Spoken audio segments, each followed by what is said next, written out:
Sığalla saqqalını, heç düşünmə dalını. Mənə bu dünya malını aparan adam göstər. Tapanda imkanını, əcəl kəsir yanını. Bu dünyadan canını qurtaran adam göstər.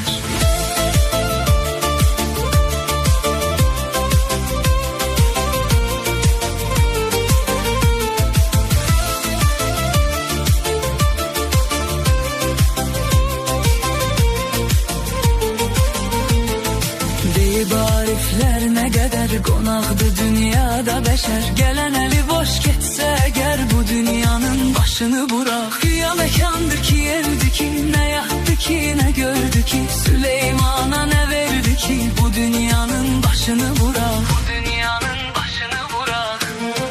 Yox elə bir bəndə, məsələ səndə məndə. Biri günah eləyəndə qızaran adam göstər. O sənə verən yüklə, dayan sonunu bekle.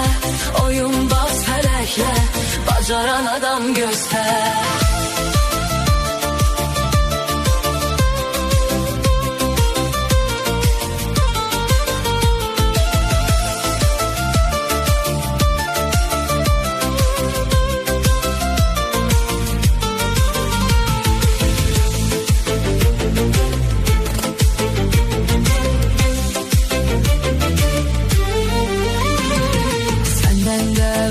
Kocaman belki olup yadına salan, insana rəhmətli qalan. Bu dünyanın başını bırak. Kim ki o dünyanı görür, orada özüne daxma hörür. Səni bu dünya yuxuya verir. Bu dünyanın başını bırak. Bu dünyanın başını bırak.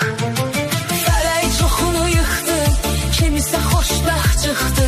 Saçları yox vaxtı, ağaran adam göstər. Nə deyəcəlin marağı, ala günahsız uşağı, kitabdan o varağı koparan adam göster.